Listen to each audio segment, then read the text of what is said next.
irmãos, boa noite. Agora foi, né? Eu costumo brincar do pessoal falar a palavra mais forte, mas hoje foi forte. Boa noite, né? Boa noite a todos. É sempre uma alegria muito grande para mim estar aqui, né? Eu tenho um incômodo com o púlpito, não sei porquê. Deve ser alguma coisa de passado, né? Eu tenho uma grande satisfação sempre de estar aqui, porque tem muito tempo, né? Muitos anos. A gente não fala isso porque ainda não sei a idade, mas tem muitos anos de poder colaborar aqui de alguma forma, trazendo os estudos, né, dos temas do Espiritismo, principalmente dentro da minha preocupação sempre, de poder trazer uma reflexão, não só dos temas da doutrina espírita, mas como esses temas podem tangenciar a nossa vida diária, o nosso dia a dia, o nosso processo de transformação pessoal. Porque senão nós podemos ficar num tipo de reflexão muito interessante, intelectualizada, mas que às vezes traz pouco contato com a nossa realidade diária, com o nosso dia a dia, né? Então eu tenho sempre a preocupação muito grande em trazer esse tipo de possibilidade de reflexão, né? E aí, nada melhor que um tema como o de hoje, né? Ou seja, eu vou falar hoje, vou fazer alguns comentários, algumas reflexões sobre um tema de O Livro dos Espíritos, que Kardec aborda na questão 913 e 917, que fala sobre o egoísmo. E aí eu fiquei agora, conforme ela foi falando, né, eu falei assim, agora eu estou numa situação difícil, né? Você foi falando sobre os benfeitores me inspiraram, eu falei assim, meu Deus, como é que eu vou fazer isso agora, né? Porque, vejam bem, quando você lê esse trecho do Livro dos Espíritos, fica muito claro e muito direta a mensagem dos Espíritos. O egoísmo é o principal vício da humanidade. É o principal vício. O egoísmo está na base de todos os outros problemas que a gente pode pensar do ser humano. E isso nos coloca numa gravidade, né, numa importância do estudo do egoísmo. Mas, por outro lado, ao final dessas perguntas, os espíritos respondendo a Kardec falam que, então, se o egoísmo é o principal mal, a caridade é a principal solução. E aí, por que eu fiquei numa situação difícil? Porque... Pessoal, a gente pediu para aumentar o som, mas aí está dando microfone.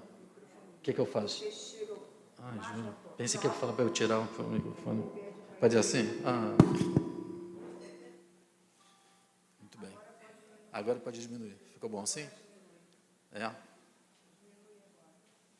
Beleza. Tá bom assim agora? Fala aí agora. Ficou bom assim? Tá bom? E aí qual foi a situação? É bom até isso acontecer, porque aí vai prolongando um pouco a minha palestra, né? Vai podendo esticar um pouco, né? Porque veja bem, a situação que eu estou, né? Depois de uma série de informações que ela deu a respeito de todo o trabalho que essa casa faz em termos de assistência à população de rua, aos núcleos lá, não sei o quê, né, todo o trabalho de quentinha, de campanha para o bem, um monte de trabalho voluntário, nós estamos aqui exercendo exatamente o principal combate ao egoísmo. Então, é só contribuirmos com a caridade que nós vamos extirpar o egoísmo da face da terra. Boa noite.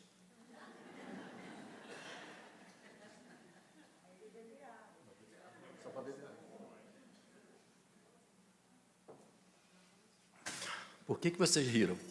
Não é só isso. É só ser caridoso, é só você, então, trabalhar no bem, compartilhar, e não pode ser roupa mofada, né, gente? Roupa mofada é falta de respeito a quem vai receber essa roupa, né? E quando ela fala de suja, é porque o pessoal entrega roupa suja mesmo. Aqui não, que é uma casa abençoada pelo Senhor, então é uma casa especial, aqui não tem esse problema. Mas lá fora está cheio disso, né?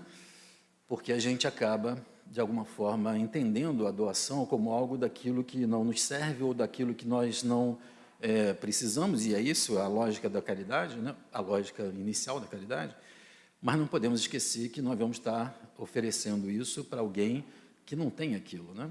E que, da mesma forma, é digno de respeito, de consideração pelas dificuldades próprias que já se encontra por conta da dificuldade material. Mas veja, numa casa como essa, então, que preza não só o estudo, mas tanto o trabalho de caridade, nós estamos no caminho certo de extirpar, né, o egoísmo. Então, eu vou estar falando agora aqui para um grupo de eleitos que não são mais egoístas, né? Então, porque aqui ninguém deve ser mais egoísta, eu imagino. E nós vamos estar falando, então, só para a gente poder se preparar para poder ajudar esse povo que está lá fora e que precisamos de ajuda. Então, nós vamos nos elevar agora, nossa compreensão para poder ajudar o povo lá fora, porque aqui não tem mais ninguém egoísta, não é isso? Não.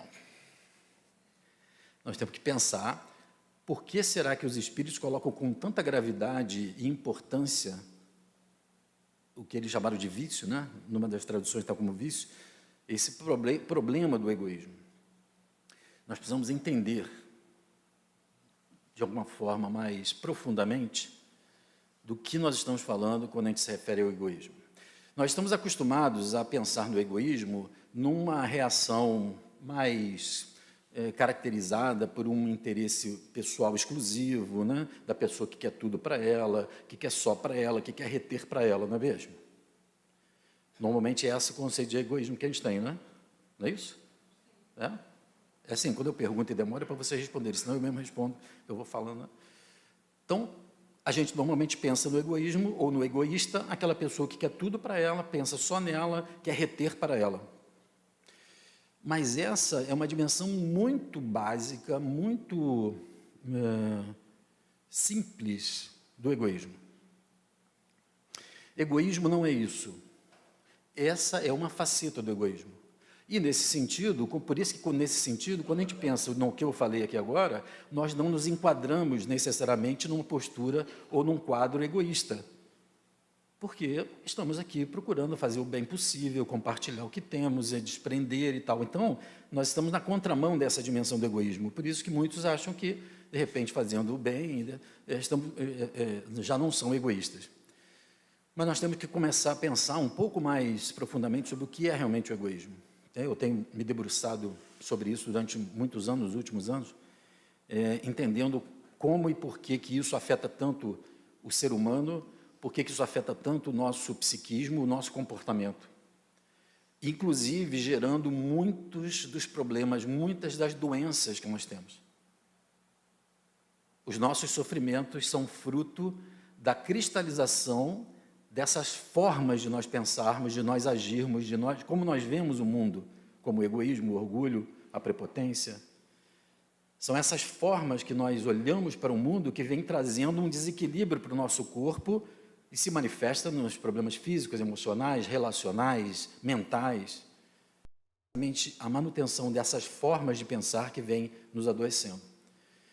Porque quando a gente fala em egoísmo, toda vez que a gente tem uma palavra, as pessoas que são aqui especializadas na língua portuguesa podem me confirmar isso, toda vez que a gente tem uma palavra com esse sufixo ismo, nós estamos falando de uma doutrina, de uma filosofia, de um hábito, de uma forma de pensar que tem no radical a sua base de visão geral, né, de uma forma de pensar. Então, toda vez que a gente tem o ismo, nós temos esse tipo de conceito dessa palavra. Quando a gente fala de espiritismo, então é uma doutrina, uma forma de pensar, uma filosofia que tem uma maneira especial de considerar o espírito, a realidade espiritual, a vida espiritual. Por isso que a gente chama de espiritismo, né? É uma forma de pensar específica do espírito, né? Se a gente fala materialismo, então é uma filosofia, uma forma de pensar que considera a matéria como sendo a essência ou a base principal da existência, da vida. Materialismo, porque a matéria, então, está no centro dessa filosofia. O espiritismo tem uma forma específica de ver a dimensão espiritual dentro dessa filosofia. Então, o que é o egoísmo? É uma filosofia, é uma forma de nós pensarmos, é um modelo de pensamento que tem no ego a sua base principal de pensamento. Não é, então, necessariamente ou exclusivamente a questão da posse do bem material. É uma apologia, é uma forma de pensar, um tipo de metodologia, de filosofia de vida que considera o ego como a coisa mais importante da vida. E aí que está o nosso problema. Porque nós acabamos transitando na vida considerando que a nossa necessidade ela é principal, ela é mais importante em relação às outras pessoas. E aí é que começa, então, o estabelecimento de muitos problemas. Mas vejam, quando a gente pensa, por outro lado, na visão espírita de ser humano, eu vou dizer para vocês uma coisa que pode parecer estranha, mas ser egoísta é uma condição natural e primeira do ser humano. Vou explicar. Imagine, Leon Denis tem um livro chamado O Problema do Ser, do Destino e da Dor, que é muito, muito interessante. E ele tem uma afirmação que eu gosto muito de usar, eu gosto muito de citar nesse sentido, nesse tipo de reflexão, que ele fala que o processo de desenvolvimento do espírito, do homem, do ser humano, ele pode ser comparado em todas as dimensões. Ou seja, nós podemos comparar o processo de desenvolvimento da alma, do homem, da humanidade, nós podemos comparar. O que muda é a escala das proporções. Então, nós podemos comparar os processos, só que temos escalas de proporções diferenciadas. E ele começa, então, a falar sobre esse processo de desenvolvimento da alma. Porque uma das coisas que, na minha visão, é uma das principais contribuições da doutrina espírita em relação ao conhecimento humano é a visão de ser humano que a doutrina espírita traz. Primeiro, pela lógica da reencarnação. Ou seja, considerar que todos nós, seres humanos, somos compostos de uma dimensão física, material, uma dimensão espiritual, essa essência espiritual, essa individualidade espiritual, mas também somos compostos de uma outra dimensão intermediária, semimaterial, etc., que é o perispírito. Essa contribuição ela é fundamental para o conhecimento humano, ainda não alcançando realmente um debate mais amplo no conhecimento humano, por várias outras questões, mas ela é o fundamento do processo reencarnatório, porque essa visão de ser humano mostra que todos nós, então, tendo essa composição, quando nós desencarnamos, quando nós morremos, entre aspas, nós perdemos o corpo, mas a gente continua vivo. A gente continua mantendo os principais atributos do indivíduo. Porque a gente continua pensando, a gente continua tendo vontade, a gente continua tendo sentimento, a gente continua tendo memória, a gente continua se relacionando, a gente só não tem corpo. Nós continuamos sendo nós mesmos. Com a síntese daquela experiência, nós trazemos essa bagagem e vamos então voltar à existência para uma nova etapa, porque nós estamos num processo de crescimento e desenvolvimento espiritual.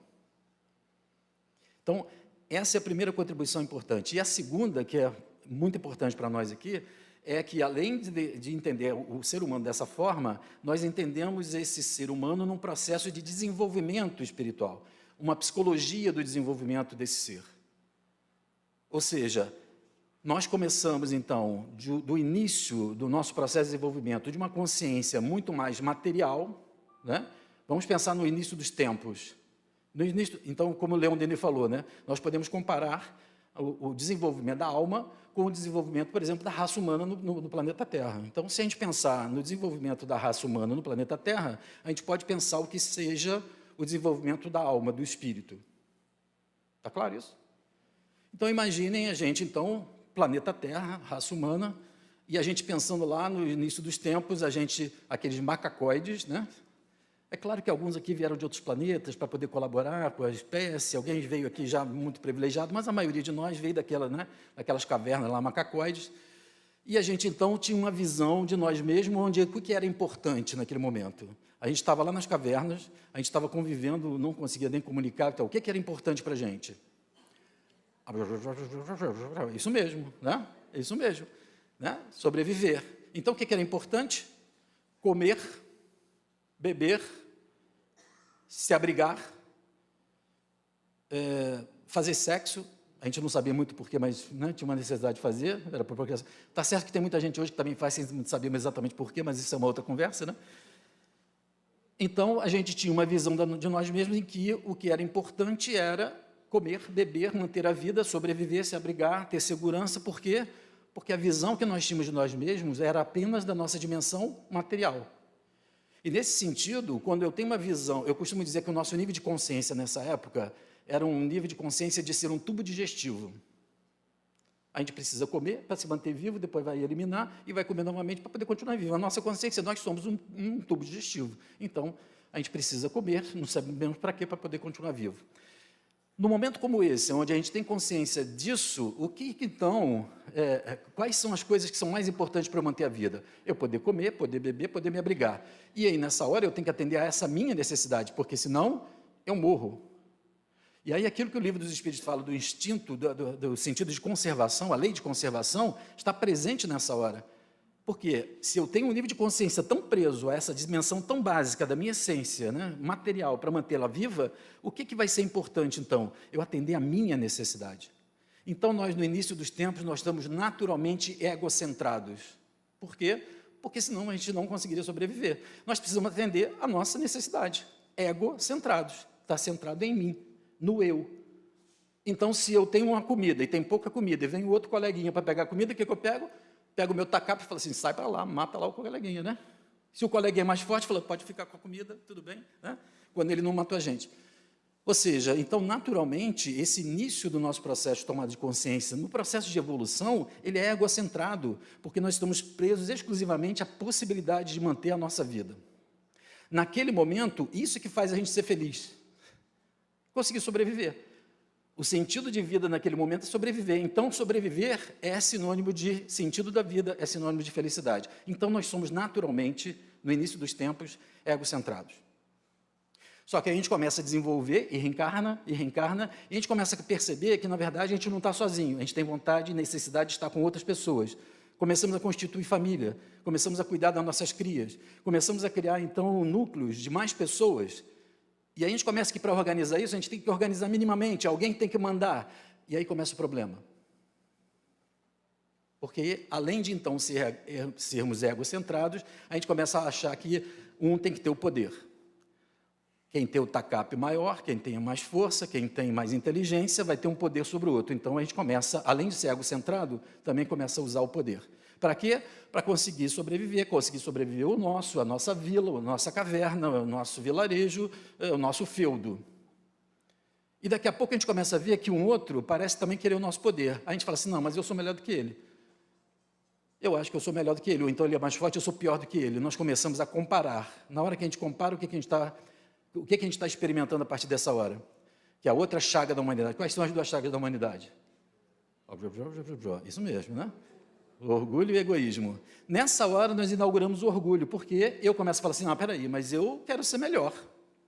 Se eu tenho mais força, eu sou melhor do que ele, então eu quero prevalecer, porque, inclusive, com isso eu sobrevivo mais tempo, eu como melhor, eu me abrigo melhor, então eu tenho que ser melhor. Então, além de eu tenho que ser melhor. Aí, por isso que os espíritos falam que o egoísmo está no cerne, inclusive, do orgulho. Porque o orgulho vem depois de uma necessidade de comparar para saber quem está por cima e quem está por baixo. Quem é melhor e quem é pior, quem é superior e quem é inferior.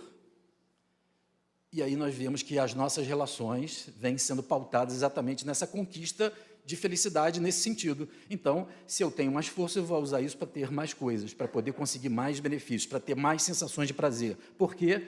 Porque eu estou ainda muito vinculado à necessidade de atender a minha necessidade física. Por quê? Porque eu tenho uma consciência muito ligada ao material. Dentro dessa curva de desenvolvimento que a gente está falando do ser humano, do ser espiritual, nós então saímos de uma natureza eminentemente material, ou seja, uma consciência de que nós somos matéria, que a gente precisa manter o corpo, e a gente vem, ao longo de cada encarnação, ampliando essa nossa consciência de nós mesmos. Até chegar, então, depois de várias reencarnações, ao objetivo da criação, ao objetivo do nosso desenvolvimento. Qual é o objetivo último do nosso desenvolvimento espiritual? Isso é grave, gente. A gente está procurando um negócio que ninguém sabe o que é. A felicidade. O que é isso? A gente também era feliz lá tentando matar o outro para poder sobreviver, né? A gente era feliz, né? A nossa visão era aquela, a gente era feliz. Por isso que não era uma questão de maldade. As pessoas falam assim, nossa, que coisa egoísta. Eu falo, mas egoísmo não é uma maldade. Até porque eu não acredito na essência da maldade. Maldade não existe para mim. O egoísta, ele não é mau. O egoísta, ele tem uma visão do mundo que coloca ele no centro do universo, só isso. Ele olha para o mundo como se ele fosse o centro do universo. É uma forma de ver o mundo que está distorcida, evidentemente, mas é a visão que se tem. Não é mal, é ignorância. Então, se nós estamos caminhando para o objetivo do nosso desenvolvimento, que é a felicidade, mas que felicidade? Não é a felicidade que nós estamos buscando. Perfeição, nossa, que bonito. O que quer dizer isso? Ninguém sabe o que é, gente. Nós estamos para ser perfeitos. Então, é o quê? Não ter egoísmo. É perfeito, né? É por isso que esse capítulo está no perfeição moral, né? Está lá no Evangelho também, né? Eu vou ter que dizer. Posso dizer? Posso?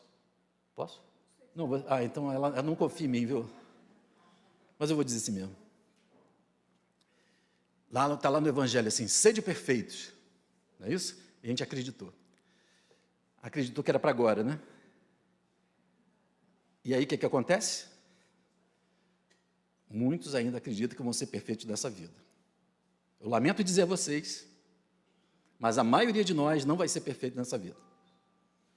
Eu falo a maioria de nós, é uma questão de caridade. Porque pode ter alguém tão iludido que vai ser perfeito, que vai ser falta de caridade dizer assim, ninguém vai ser perfeito, né? Então pode ser alguém, isso é caridade, né? Também é caridade, né? A gente ser compreensivo com alguém que está muito identificado com isso, né? Ninguém vai ser perfeito, por quê? Porque a perfeição é um objetivo onde ser perfeito é nós termos a consciência plena da nossa natureza espiritual. Então, naquela visão de ser humano que Kardec traz, que os espíritos trazem para Kardec, nós estamos falando de um homem, de um ser humano que tem a sua dimensão material, a sua dimensão mais etérea, plástica do perispírito, que permite a experiência da reencarnação, para alcançar uma consciência de que nós, na verdade, somos espíritos eternos. No momento em que a gente tiver essa consciência da nossa natureza espiritual, a nossa forma de ver o mundo vai ser diferente. Aí nós vamos ser perfeitos. Porque aí a minha visão de mim mesmo, a minha visão de vocês, a minha visão do mundo, ela vai ser diferente. Vai ser numa perspectiva espiritual. Então é como se fosse uma curva, que a gente vem de uma natureza muito material, a nossa consciência de nós. Você acha que quando a gente estava lá comendo carne, não, a gente já come carne, mas ainda, mas está lá matando lá o mamute lá para sobreviver, a gente estava pensando em realidade espiritual? A gente ouvia o trovão, achava que era Deus, a gente se abaixava, fazia não sei o quê, porque a gente não tinha noção disso. Então é a nossa consciência espiritual que vem se desenvolvendo. Pensando nisso numa curva, e aqui nós temos a consciência material, e lá no final, no objetivo final, a consciência espiritual, aonde que nós estamos hoje nessa curva? Calma, gente, calma. Calma, sem pessimismo também, sem pessimismo, né? Mas também sem otimismo ingênuo, né? Vamos lá. Onde nós estamos? Na metade. Não. Não estamos na metade. Não, estamos no início, também não. A gente já avançou. A gente está um quarto de ali chegando para um terço, vai? Estamos ali. Por quê? Porque hoje nós temos ainda uma influência muito grande na nossa consciência material, da dimensão do corpo, das nossas sensações, do nosso sensorial, do nosso prazer físico, e apenas vislumbramos a nossa consciência espiritual. Por isso que a gente está tentando entender isso aqui agora. Senão a gente já tinha, né? Por que a gente não está no meio? Porque no meio seria um equilíbrio entre a minha consciência espiritual e a minha consciência material. E a gente não tem isso ainda. Nós ainda estamos muito movidos, muito impregnados dessa necessidade material. É por isso que nós ainda somos muito egoístas. Mas vejam, isso é um processo natural de crescimento.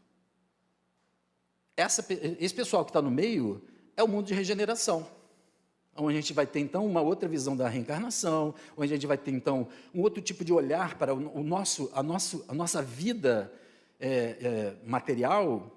E isso é um aspecto importante. A nossa vida espiritual, material, ela vai estar a serviço da vida espiritual. E nós não conseguimos ainda fazer isso. Nós ainda nos movimentamos, ainda muito, por conta das nossas necessidades de conforto, de sobrevivência. Nós ainda estamos tentando sobreviver como a gente estava tentando sobreviver há muitos séculos atrás. Só que o tempo está passando, nós estamos amadurecendo para um outro nível de consciência, mas ainda nós relutamos em ainda reagir de uma forma como nós reagimos antes, porque isso faz parte do processo de transição, de transformação. A gente deixar de ser aquele homem velho para um homem novo, mas isso não acontece assim, acontece gradativamente.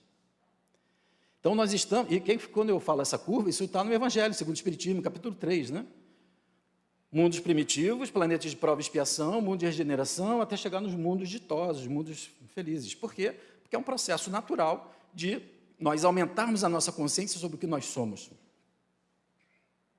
E nós estamos entrando numa fase do planeta onde esse grupo de espíritos começa a se debater exatamente com esse conflito.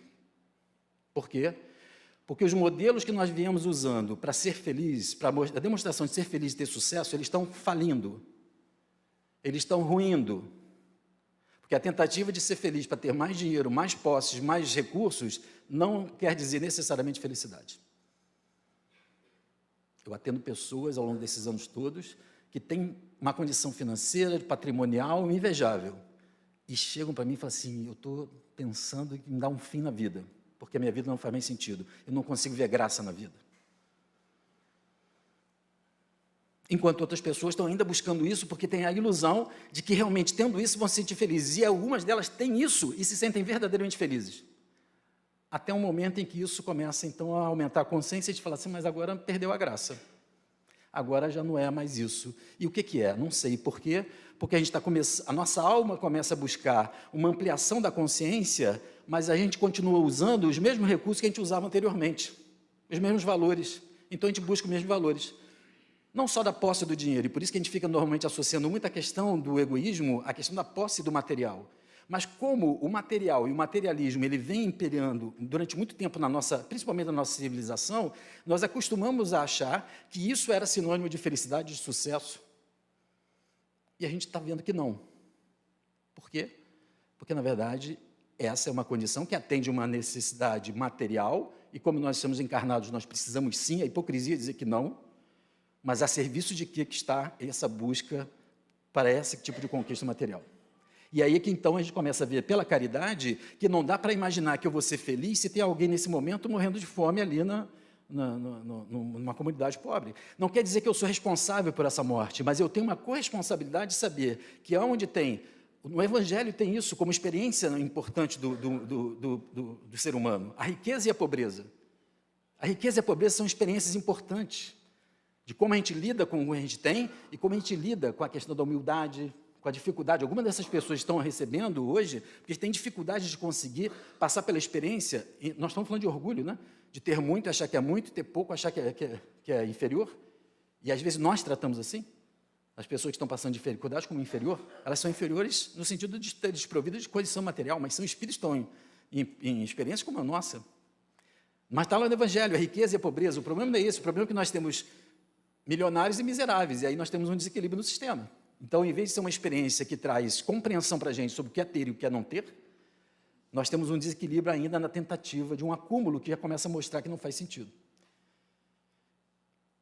Então, a questão do egoísmo ela já não é mais apenas ou exclusivamente a questão da posse do material, mas como a gente estava falando aqui, se é uma filosofia que coloca o ego, a personalidade no centro, não é só uma questão de ter uma matéria, é quando eu me coloco como centro de importância da vida, em detrimento do outro. Então, se eu chamo isso de um traço, né? É um traço que nos caracteriza. Eu chamo isso no meu modelo de traço de caráter. É um traço de caráter. Não é o bom ou o mau caráter, é um traço que nos caracteriza, ok? Então, se eu tenho um traço de caráter sobre a importância, o centro de importância, se eu acho que o centro de importância está em mim, o que eu sou?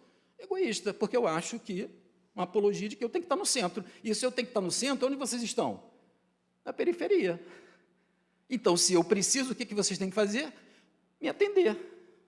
Isso não é maldade, é uma visão onde eu me coloco e me acho no centro do universo. Agora, como todo mundo acha, a gente fica brigando, né? Porque todo mundo fica achando que está no centro do universo, então a gente começa a disputar. Como é que a gente vai atender as necessidades? Então, quando eu começo a ter uma impressão de que eu estou no centro do mundo, eu desenvolvo, então, um traço egoísta. Então, desenvolver uma apologia à personalidade não é só o bem material, mas é qualquer coisa que nos coloca na evidência de ser o mais importante que o outro. E aí, quando essa visão se associa, por exemplo, à verdade, é a minha verdade que prevalece. Então, nessa hora, eu também estou sendo egoísta. Então, o egoísmo não é só a questão material. É quando eu faço uma apologia de que a minha personalidade ela está no centro de importância em relação a todos os outros.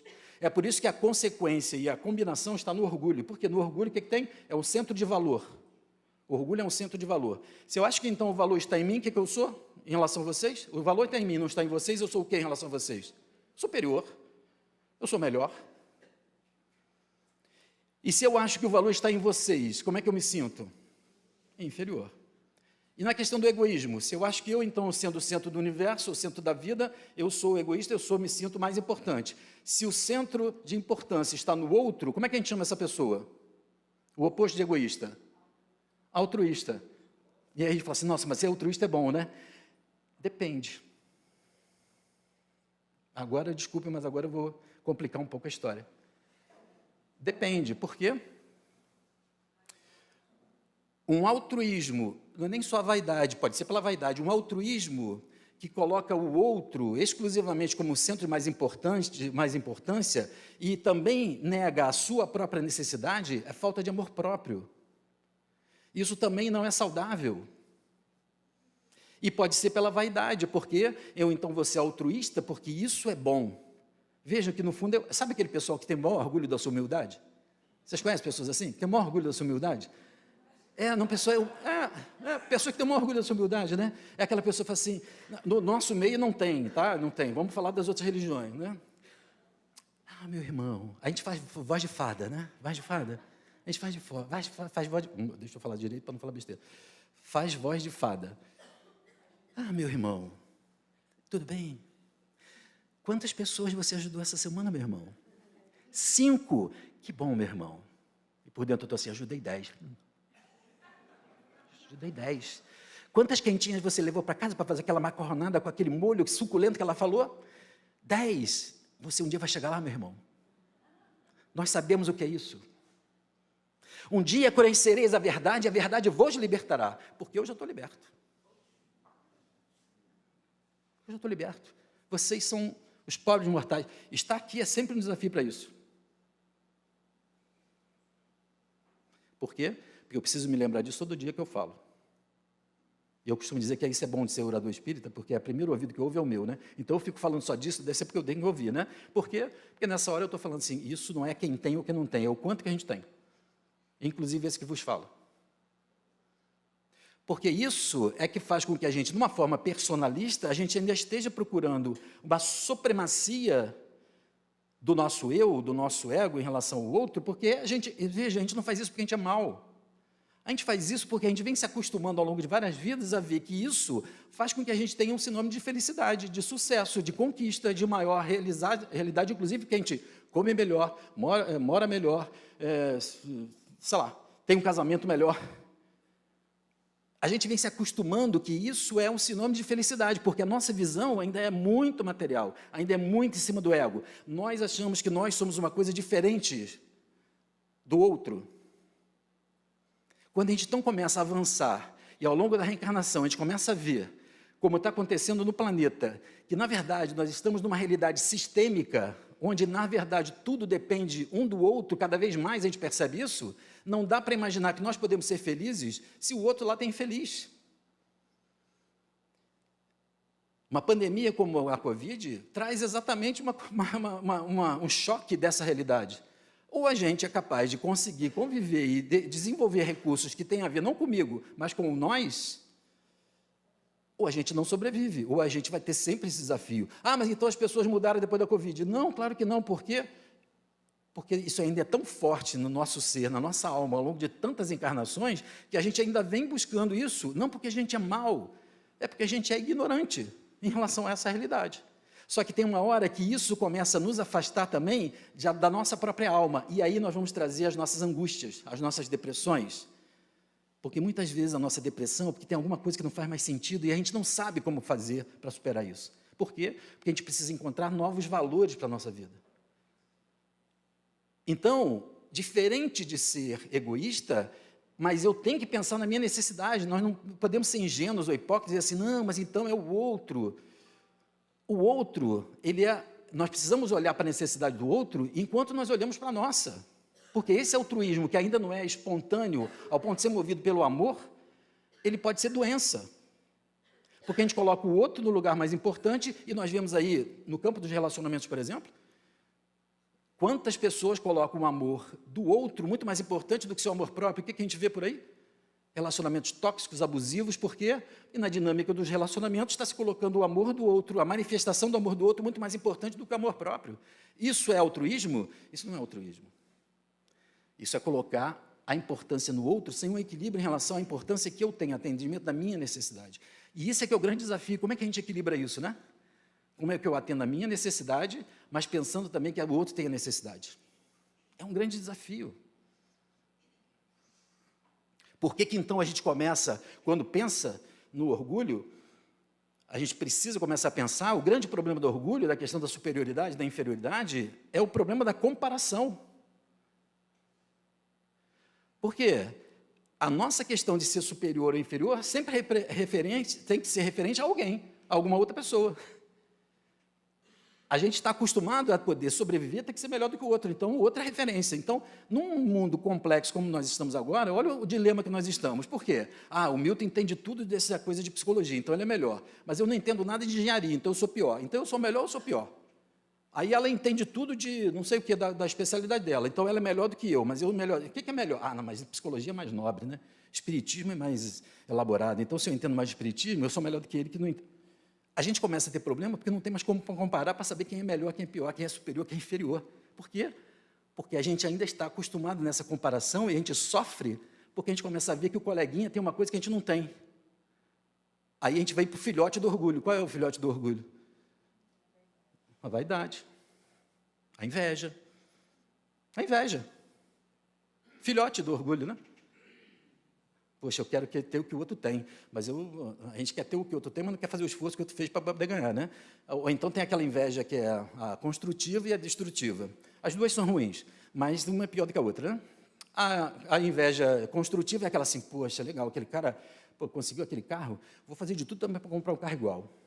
É uma inveja, estou desejando o que o outro teve, mas está me fazendo aqui correr atrás e tal. Eu não sei se isso é bom para mim, mas eu vou correr atrás porque ele tem. Então tem um problema aí, porque às vezes a gente quer alguma coisa que o outro tem e não vai se dar conta que aquilo talvez não seja bom para a gente.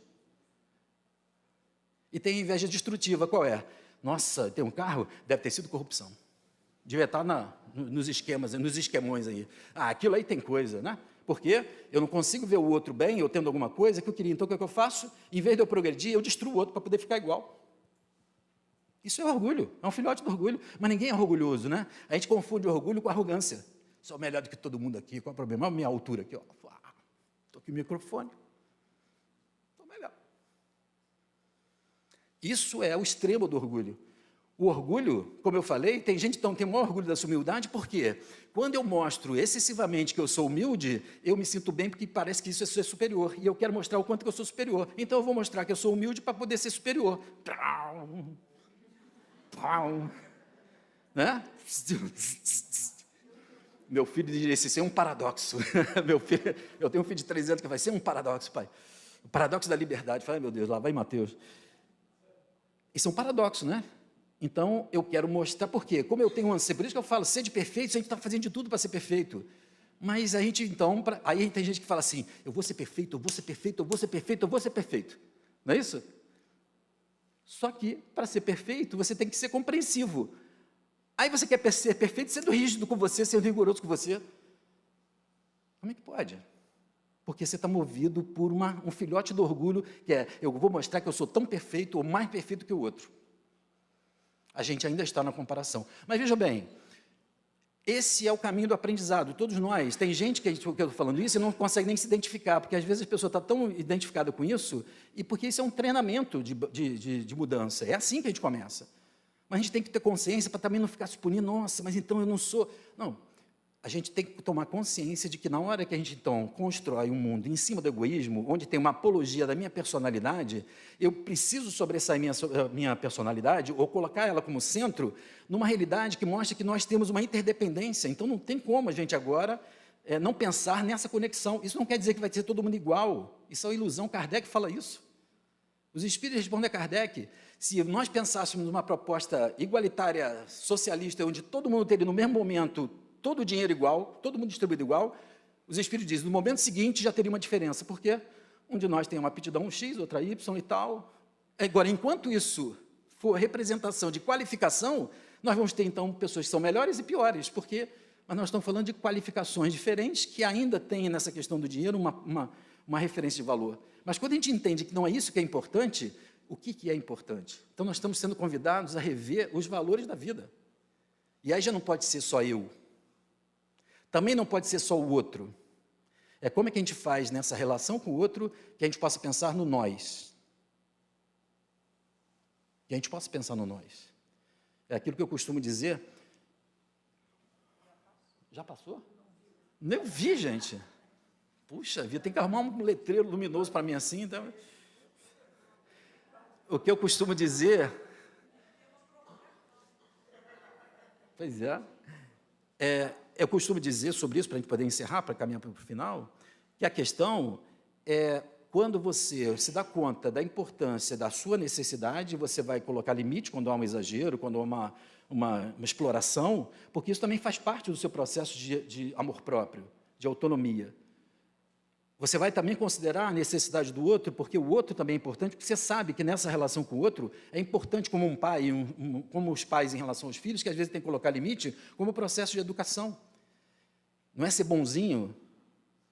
Ser bom é também colocar limite, mas quando então eu penso na minha necessidade e na necessidade do outro, e eu começo a equilibrar, a gente então tem uma harmonia em relação a essa possibilidade. Mas a gente vai atuar onde? Aonde eu posso atuar, aonde eu tenho ascendência. Não adianta a gente querer mudar o planeta, a gente tem que mudar onde a gente pode tocar. É o que eu costumo dizer. A gente tem que cuidar, a gente está numa floresta.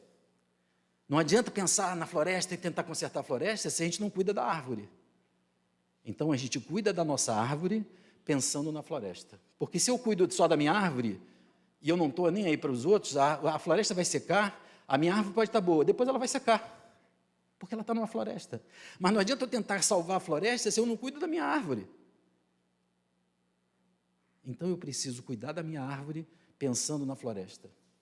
Isso que faz com que a gente não seja egoísta, porque eu vou estar atendendo alguma coisa que está no meu poder, na minha atuação, procurando não ser melhor do que o outro, mas procurando, porque se o problema é o orgulho e a comparação, e eu saio da comparação, não adianta tentar ser o melhor, ser perfeito, porque isso é que é o nosso problema. A gente lê isso e fala assim, então tem que ser perfeito. Perfeito também é em relação ao outro que é imperfeito. Se ao invés de a gente procurar ser perfeito, a gente procurar aperfeiçoar. Porque aperfeiçoar tem a ver com aquilo que eu fui ontem. E se eu sou melhor hoje daquilo que eu fui ontem, então eu estou crescendo, eu estou avançando. Não basta, vai chegar uma hora que eu acredito que não vai ser a caridade. Porque a caridade ainda nos move pelo que o outro não tem e que eu tenho. O desenvolvimento da caridade vai ser a generosidade, onde eu vou dar simplesmente porque eu tenho, independente se o outro tem ou não. Eu vou dar pelo prazer, pelo sentido que tem em compartilhar com as pessoas aquilo que eu tenho. Se eu tenho conhecimento, eu vou compartilhar conhecimento. Se eu tenho recurso, eu vou compartilhar recurso. Mas nós ainda temos a necessidade da sensibilização da dor e da necessidade do outro como forma de movimentar. Beleza, isso é o início. Mas quando então a gente, mesmo não sendo caridoso, a gente é um pouco mais generoso no nosso dia a dia, nós estamos sendo mais amorosos. Porque a generosidade, a gentileza são filhotes do amor, como a caridade é um filhote do amor. A gente fica tentando sentir o amor. Esqueçam isso. Desculpem. Sentir o amor é uma expressão natural quando a gente tem atitudes amorosas. Então, ser generoso é mais fácil, ser gentil é mais fácil, ser paciente é mais fácil. Quando a gente fizer isso, aí nós estamos realmente sendo mais amorosos, vamos estar sentindo amor. Muita paz.